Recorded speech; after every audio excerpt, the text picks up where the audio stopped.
Hello and welcome back to Small Talks. We're going to talk today about how to continue to network and grow your professional community, even though everything is virtual.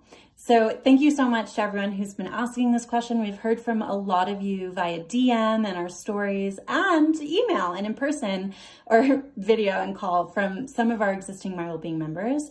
So we're so glad to unpack this today. So here's a few things you can do.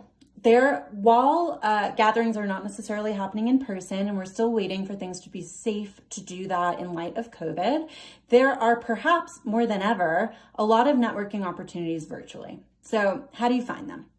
I'm a little biased, but first and foremost, learn more about MyWellbeing. We have, at minimum, every month, a networking gathering for mental health providers. It is the highlight of my month. I love going every month. I love meeting you, learning from and with you. We do gives and shares so that you can both learn about each other's eclectic and nuanced experience and expertise for cross referrals, but you also gain really tangible resources right in that moment of things to read or listen to, or things that might bring you joy before, during, or between sessions, things you can share with clients.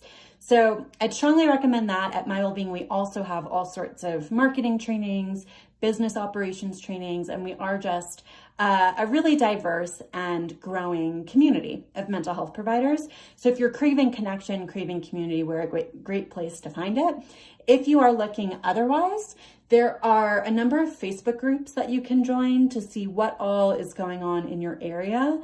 Generally, or some Facebook groups and organizations do also have email listservs. For example, MyWellbeing has an email listserv where people might share networking or connection opportunities. They may also share things like groups that are open or referrals that they're looking for, or things that they're learning, questions they're asking, maybe in light of tax season or something along those lines.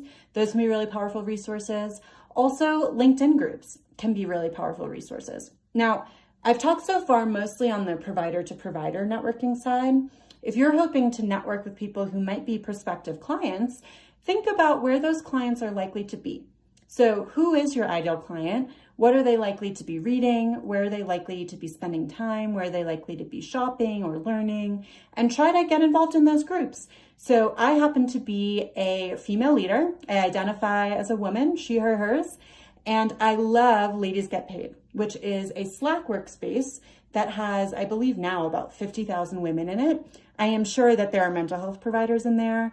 I'm sure that there are entrepreneurs in there. There are artists, creatives, people in finance, people like really industry agnostic. And there are channels that are almost always off the charts with conversations and resources. The workspace itself is free. So I recommend looking that up if you identify as a woman. And even if you don't, there are proxy Slack spaces just like that are gender identity agnostic or are even more specific in affinity groups of Black people in tech or LGBTQ resources or people specifically in the mental health space. So generally, I recommend starting with a Google search, see what comes up, and then start asking some of your current community peer networks groups. And truly, if you find nothing that satisfies the niche or the question you're hoping to answer or the need that you're hoping to serve, start it and spread news with peers and colleagues. You do not need hundreds and thousands of people to feel and benefit from community. And if you are craving something and you're not finding that it exists out there yet, there assuredly is someone else in a group of other people who feel the same way. So by you putting that forward and taking that step, you will be helping so many. So I hope this was helpful for you. If you have any suggestions for networking and building community in this digital time, please share them below. You never know who you're going to help. Add them in the comments. Tag, comment, and share with any colleagues, peers, and loved ones who would benefit from this talk today.